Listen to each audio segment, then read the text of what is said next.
Krásny deň prajem všetkým hadanárskym priaznivcom a fanúšikom. Zdraví vás Peťa Azacis. Slovenské hadanárky zarezávajú počas reprezentačného týždňa v Michalovciach, kde ich v závere úvodného zrazu novej sezóny čaká priateľský dvojzápas proti Ukrajine. Španielský kormidelník Jorge Dueñas má v pláne meniť a vylepšovať zo pár vecí v našom tíme aj hernom prejave. Dueñasovou pravou rukou je jeho slovenský asistent Peter Pčola, ktorý bude mojím ďalším hosťom v pravidelnom podcaste Slovenského zväzu hádzanej. Peťo, ahoj, vítaj. Ahoj Peťa, pozdravujem všetkých fanúšikov.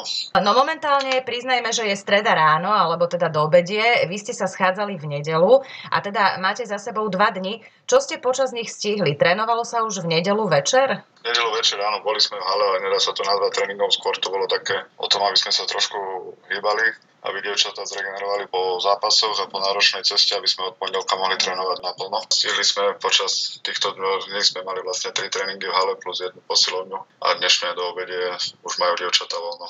A po obede pokračujeme ďalej v práci. Prišli všetky tie nominované hráčky, alebo ste museli na poslednú chvíľu pristúpiť aj k nejakej zmene? Myslím, že tie zmeny už sú jasné. Jedna zmena bola predtým, to je Emma Hudáková nám vypadla pre zranenie a posledná zmena bola Vicky Vorzáčková nám ochorela posledný týždeň je na antibiotikách, tak to bola nútená zmena a prišla na miesto nej Bela Ola z Dunajskej Stredy. S Jorge Dueñasom sme v štúdiu hovorili aj o ukončení reprezentačnej kariéry ako o prirodzenej súčasti života každého tímu. No a konkrétne sme spomínali Marianu Rebičovú a Aďu Medveďovú, ale Adriana sa pri tíme stále pohybuje. Čo sa stalo? Prehodnotila svoje rozhodnutie alebo sa posunula na nejakú inú funkciu? Tak posunula sa na inú funkciu, Aďa je tu dlhé roky, vie, ako to funguje v realizačnom týme, alebo respektíve na reprezentačných zrazoch. Je to dobrá spojka teraz momentálne medzi dievčatami a nami. A čo sa týka Mary, alebo Mariany Rebičovej, tá sa rozhodla ako rozhodla, čo nám je ľúto, ale musíme to akceptovať a hlavne držím jej palce naďalej, aby sa jej darilo v Poľskej lige. No, v Mary Rebičovej tým prichádza nielen o skúsenú ostrú spojku, ale zároveň aj jednu z kľúčových defenzívnych hráčok. Kto ju nahradí? Ako ste to vymysleli s Jorgem? Teraz ma zaujíma najmä tá obrana. Tak na to máme teraz ešte 4 prípravné zápasy, kým bude prvý ostrik kvalifikačný, aby sme tento problém vyriešili, ale problém, nevidím to ako problém, skôr ako výzvu už dlhodobo, či aj v klube alebo v reprezentácii. Musíme to brať, ak fakt nelamentovať nad tým, kto tu nie je, ale pracovať s tými, ktoré tu prídu, ktoré chcú trénovať a ja verím, že máme dostatok hráčov na to, aby niektorá z nich nahradila, alebo respektíve, aby sme tú obranu postavili podľa našich predstav. Čo sa týka obrany, Jorge sa vyjadril, že v našich končinách sa bráni iným spôsobom ako inde v Európe, čo je pochopiteľné, a teda, že musíme my obranu zrýchliť a zagresívniť. Zameriavali ste sa počas tých prvých tréningov práve na obranu? Kto bude vlastne brániť na Zadákovi? Nie je tu Mary, nie je tu Emma, to sme spomínali, ale máme tu, čo ja viem, Niku, alebo aj Natáliu Nemetovú a ďalšie. Na koho táto fantastická nevďačná úloha pripadla? Ťažko mi to hodnotiť, keď sa vrátim v prvej časti tvojej otázky, že sa bráni inak, lebo ako vieš, ja si myslím, že my práve že všade bránime tak, ako bránia vo svete, bránime vysunutú a agresívnu obranu. Počas tých 3 tréningov každý tréning bol zameraný na niečo iné. V priebehu jedného tréningu určite nenájdeme odpoveď na všetky otázky, ale si myslím, že tých dievčat je tu dosť. Vrátila sa Kika Pasterková po dlhej pauze, dostáva už tie prvé šanci v reprezentačnom týme Holiščíková. Máme tu Natáliu Nemetovú, ale aj skúsené hráčky, či Karina alebo Simona. Všetky sú hráčky, ktorí vedia brániť v obrane. Tu skôr ideme, alebo pracovať v obrane. Tu ide skôr o to, aby sa dievčatá ako tým žili s tým celkom a nebavili sme sa len konkrétne o jednom poste. Ty si to spomínal, už nadhodil si to, že šala, ktorú ty vedieš na klubovej úrovni, bráni veľmi moderne. Mne osobne sa to veľmi páči, je to otvorené, baby to stíhajú na nohách. Ako dlho trvá, teraz myslím na tej klubovej úrovni, a teda dennodenne, nie raz za čas, keď sa stretne repre, kým sa ten celý tím s takouto obranou stotožní? Lebo predpokladám, že to nie je týždeň ani 2. Dobrá otázka, ťažko povedať. Respektíve tak, ako hovoríš, ide hlavne o to, aby sa tým s tým stotožnil. Tam, ako dlho trvá to naučiť, to myslím, že doteraz to nemáme dokonale, ale keď sa s tým dievčatá stotožnili a po mojom príchode do šale sa s tým dievčatá stotožnili veľmi rýchlo, len dlhšie trvalo, kým sa to všetko naučili. To tiež by som reagoval na to, že si povedala, že je to nevďačná úloha tá obrana, ale u nás naopak, keď prídem na tréning a spýtam sa dievčat, čo ideme trénovať, keď som dal tú otázku do plena, tak väčšinou povedia obranu. Čiže to je to, že čo ich to baví trošku. Je to niečo iné, iným štýlom. Vidia, že to má svoj efekt, takže nevždy je to len nevďačná úloha.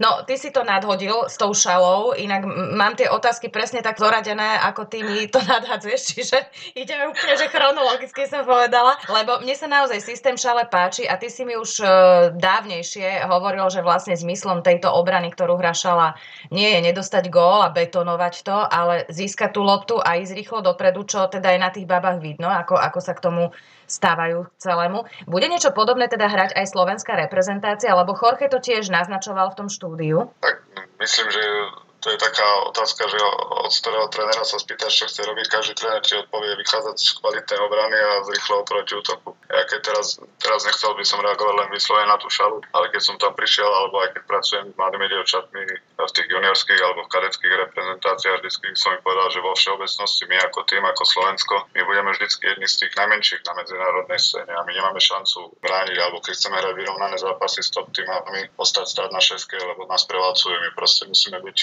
dá sa povedať, trošku svine, hrať agresívne a hrať vonku. Musíme niečím nahradiť to, čo máme nevýhodu, niečím to stále musíme nahradiť. Ako sa hovorí, silnejšieho nezbiješ, ale skúsiť to musíš a ono to bitie niekedy, samozrejme teraz vo veľkých úvodzovkách, nechcem tu niekoho nabádať ako k nejakým fajtom alebo čo, ale naozaj dokáže veľmi znechutiť toho súpera, keď stále ho niekto dokáže prerušiť po 2, po 3 prihrávkach, alebo teda aj tej ostrej spojke na tú kľúčnú kosť troška priložiť. Nemajú to radi, čiže ono to má svoj efekt. Áno, súhlasím, ako nie je to hlavne o bytí, ide o tom, aby bolo všetkých, ja teraz poviem u nás, aby bolo všetkých 16 dievčat, ktoré sú na ihrisku alebo sú nominované zápasy nastavené na rovnaký plnovú držku. Ak by to robila len jedna, tak celé sa to rozsype. To je tak, dá sa povedať, ako malé puclu. Je to dokonalá skladačka, keď všetko na seba sadne, tak to drží, ale jeden dielik z toho opadne a už to ide dole vodou. Preto či sa bavíme o obrane a o aké vysunuté obrane, nie je to ľahké. Aké dôležité pre jednotlivé hráčky je ovládať už čo najviac herných situácií z klubu a teda logicky hrať v kvalitnom klube, kvalitnej súťaži, preto aby sa dalo, dajme tomu, počas jedného týždňa, ktorý vy máte k dispozícii, v tomto smere niekam posunúť. Samozrejme pre národný tým je dôležité, keď máme všestranné hráčky. Ja niekedy, už aj predtým som to spomínal, niekedy nevždy som stotožený s tou otázkou, alebo s tým, že všetky hráčky chcú silou mocou ísť niekde do zahraničia, lebo povedzme si narovne, nie všetky ligy sú automaticky kvalitnejšie ako slovenské a niekedy je lepšie ostať nie až tak v kvalitnom klube, ale mať tú minutáž. Ide o to hlavne mať kvalitný tréning, odohrať čo najviac a potom, keď sa dostane nejaká hráčka alebo hráč do kvalitnej ligy, do kvalitného družstva, ale tak, aby tam bola platná, aby tam nesiedala na lavičke, tak je to určite super pre nás. Aký typ trénera je Jorge Dueñas? Myslím, že je kľudný a myslím, že non-stop rozmýšľa nad hádzanom, kedykoľvek, o čom sa bavíme, nad každým jedným detailom, nad každým jedným tréningom, či už pred tréningom, či už po tréningu a má čo dať. Určite vie dať veľa aj mne ako trénerovi, veľa aj dievčatám, ale je to skôr kľudný typ tréner, nie exkluzívny. No, vy obaja na mňa pôsobíte veľmi takým pokojným a kľudným dojmom. Ako vy fungujete? Ktorý je ten dobrý a ktorý zlý policajt, alebo netreba tento štýl zavádzať v našom tíme? A myslím, že zatiaľ ten štýl vôbec nezavádzame. Nerozmýšľame väčšinou, keď je problém, zvyknem prekladať, ale ten problém už odstránil sa úplne, dievčatá rozumejú všetko. Skôr chodím individuálne k babám, dievčatám a opravujem tie jednotlivé veci, vidím, že mi dôveruje, vidím, že nemá s tým problém, tak využíva to, alebo respektíve mňa využíva čo najviac sa dá na tréningu.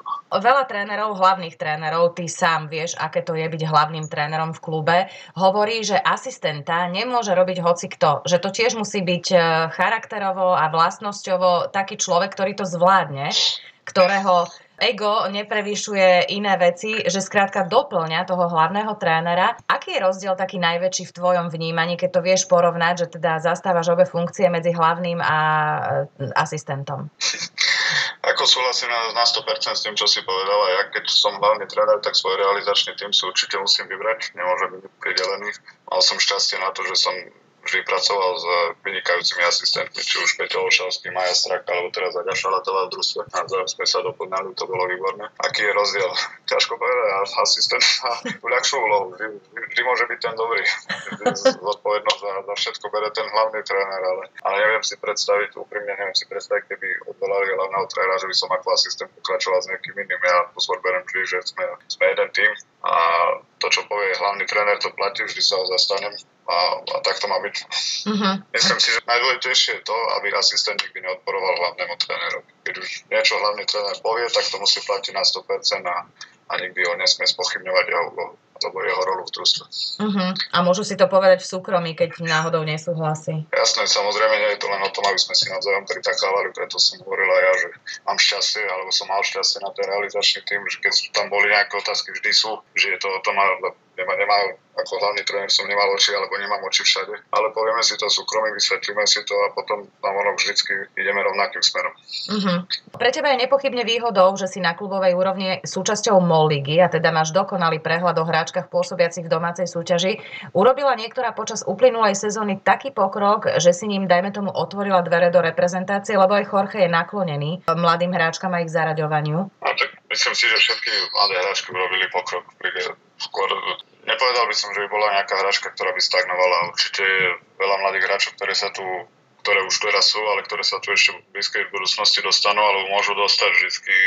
Každá nominácia prináša plusy, minusy. Nikdy nemôžeme nominovať všetkých, ktorých by sme chceli, ale ako tých družstiev na Slovensku je málo, povieme si úprimne, ale či už v Dunajskej Strede, v Michalovciach, teraz v Stupave, si myslím, že sa trénuje kvalitne, čiže každá z tých hráčok urobila nejaký pokrok. Pýtala som sa to aj Jorgeho v štúdiu, čo hovorí na výkony Sone Furgalákovej, ktoré sú veľmi výrazné a nie len teda na začiatku novej sezóny a teda tvojej brankárky, chválili ju. Čím to je, že Soňa ide strašne rýchlo hore a že je taká sebavedomá, ona je ešte mladé dievča vekom, že teda dostáva do úzkých aj skúsené strelkyne súperov. Ty si vlastne bývalý brankár tiež, v podstate aj Jorge, čiže veľmi dobre sa dokážete do nej vžiť. Ťažko mi odpovedať na túto otázku, nerad chválim individuálne hráčky, keď sa bavíme hlavne keď ide o to, že je to hráčka alebo brankárka z môjho družstva. Ja si myslím teraz, keď sa vrátim naspäť k Šali, nepovyšoval by som Soňu nad niekoho v našom družstve. To, že chytá výborne, sa teším, mám z toho radosť. Určite nám pomohla vo veľa zápasov, ale ťažíme z toho, že sme dobrý kolektív a ešte máme popri nej Vicky Vorzáčku, máme aj tam Kiku Kusijovú. Určite prídu sa zápasy, keď Sone sa nebude tak dariť a ja verím, že príde Vicky a možno bude ešte lepšia. Čiže teraz je ešte príliš skoro na to. Teším sa z toho, ako sa Sone darí. Určite už má nejaké skúsenosti, už je 5. rok Šali, už je dlhšie v tej molke, ale verím, že ťaží, alebo respektíve všetci ťažíme Šali z toho, že máme vynikajúci kolektív a hlavne, že tie dievčatá si navzájom doprajú aj na jednotlivých postoch, to má málo kto. Ale to je aj vidieť, to z toho týmu ide. Ja vždy hovorím, že pozerám timeouty, väčšinou teda dáva réžia cez ne tie highlighty, góly a zákroky a tieto veci, ale ja práve, že rada pozerám timeout, aj keď nepočujem trénera, že cez tú minútu, počas tej minúty je strašne vidno zásluhou rečiteľa a týchto vecí, že aká energia na mňa ide z toho týmu a zo Šale ide brutálne dobrá. Ako tam je to vidieť. Či už na tom pohybe, či už máte timeouty, to je proste jedno. Ona predvádzala Šala atraktívnu hádzanú už počas minulej sezóny, mne ste sa veľmi páčili. Tú aktuálnu teraz ťaháte vo veľkom štýle, 4 zápasy, 4 víťazstvá, už iba Most má takú bilanciu vlastne zo všetkých účastníkov. Dokonca aj nad Dunajskou Stredou. Čo sa deje? Čomu to ty pripisuje, že sa superi trasú, keď sa blíži ich vzájomný zápas so Šalou? Tak to neviem, či sa superiť trasu, nechcem to ani preceňovať, aby som ostal pri zemi a sústredil sa teraz zase na najbližšieho supera. Čo sa deje? My sme došli po kope, dievčatá veria tomu systému, druhé ako kone doslova, dá sa povedať, akože naozaj makajú. Dostal som poveru vedenia, alebo malo ktorý tréner by to ustal, povedzme si na rovinu 8. miesto, pre Šalu to, keď niekto pozerá štýlom na tabuľku alebo na body, ale našťastie, čo je náš športový riaditeľ Rudo Petrikovič, ten verí. Dievčatá sú s tým totožnené, tak zatiaľ to klap. Neviem, že to tak pôjde ďalej. Minulý rok 8. miesto, áno, asi neúspech pre Šalu, nie asi, ale určite. Aký je cieľ v tomto aktuálnom ročníku? Dávate si vy také ciele, že konkrétne miesto alebo niečo iné je vlastne cieľom? Prehodnotilo možno vedenie tento cieľ po takomto výbornom úvode? Nedostali sme konkrétne. Máme svoj sen a za ním si ideme, nemáme cieľ. To je asi lepšie. Asi tak. Nedostal som od vedenia nejaký konkrétny cieľ. Určite snímame o tom, aby sme konečne, ja som to povedal na minulom podcaste, môj sen je priniesť raz titul do Šale, či sa to podali o rok, o 2, o 5, o 10, neviem, ale nemáme konkrétny cieľ. Ideme od zápasu k zápasu. No ja si myslím, že tú hádzanú, ktorú Šala predvádza, že pre fanúšikov úplne paráda. že ten hlavný cieľ už plníte teraz a takisto aj ostatné slovenské týmy, ktoré strašne bojujú, hej, raz to vyjde lepšie, raz horšie, ale vždy je to boj a aj tie televízne zápasy, že naozaj majú aj tým fanúšikom čo ponúknuť. Možno aj takým, čo nesledujú úplne, že hádzanú primárne, ale že ich to zaujme. Čo sa týka reprezentácie, ako je náš tým momentálne vyskladaný? Myslím teraz ten vekový a výkonnostný pomer. Už sa aj vykryštalizovali nejaké prirodzené líderky? Aké sú dievčatá partia? Myslím si, že partia je dobrá, tým je momentálne vyskladaný tak vyvážené, sú tu skúsené hráčky, sú tu mladé hráčky, ale ťažko sa to hodnotí ešte len po tréningov, väčšinou nám všetko ukážu až zápasy. Ako hovorím, máme 4 zápasy na to, aby sme videli, že z koho sa vykryštalizuje ten líder, ako tým funguje. My sme neboli dlhšie pokope, v takomto zložení sme ani neboli.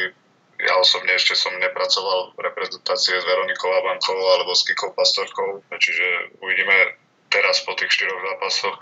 Ja si myslím, že tým sa vykryštalizuje až potom, keď prídu prvé prehry, keď sa vyhráva, alebo keď sa trénuje, tá poloda je dobrá, ale keď príde prvá prehra a potom to prekusnú, vtedy sa uvidí, kto je v tom týme líder a vtedy sa až uvidí, že či sme dobrý kolektív alebo nie. No, reprezentačný zrast to nie sú len tréningy, tam sú všelijaké ďalšie povinnosti, jednak kontakt s novinármi a tak ďalej, ale aj iné. My sme spomínali ten prvý deň, že už v nedeľu sa trénovalo, potom aj ten doterajší program. Aký je dnešný program? Opakujem, že my nahrávame v stredu. Čo musíte vy absolvovať a čo nás ešte čaká do prvého zápasu s Ukrajinkami v piatok? Tak dnešný program je presne ten viac určený pre novinárov a pre fotenie a tak ďalej, čiže dnes ranný tréning sme zrušili. Máme na pláne aj fotenie, potom je meeting a potom ideme klasicky, vždycky ešte pred tréningom máme kratší meeting a tréning po obede. Zajtra sú na pláne dva tréningy a jeden je z toho posilovný a piatok ľahšia rozcvička, ideme na zápas.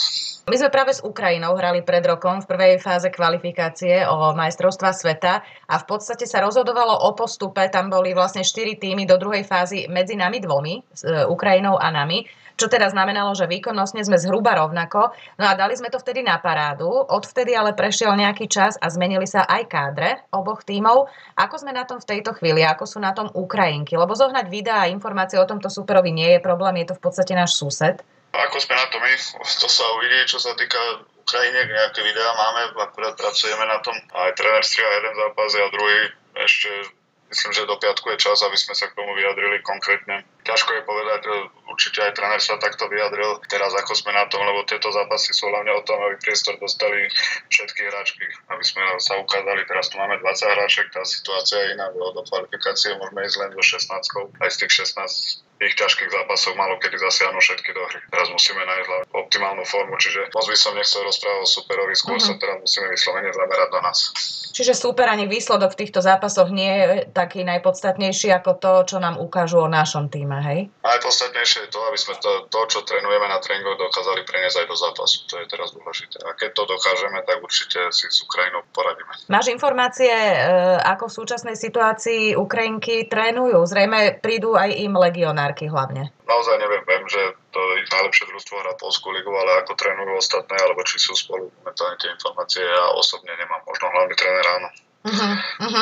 No, aspoň toto môže byť taká dobrá pozvánka pre všetkých nás, lebo ani ja netuším, v akej sú zostave ani nič a teda budem veľmi zvedavá na ten piatkový a sobotnejší zápas. Myslím, že sa dá vidieť aj teda v televízii na Šport TV, takže uvidíme Ukrajinky v akcii, aj teda hlavne naše dievčatá. V akom rozpoložení dorazili naše legionárky? Pre mnohé z nich je to vôbec prvá zahraničná skúsenosť. Každý, kto prišiel naraz, nikto nehlasil nejaké väčšie zranenie. Vyzerá na dievča, takže všetky sa tešia, všetky trénujú naplno, takže zatiaľ prišli všetky dobrej nálady.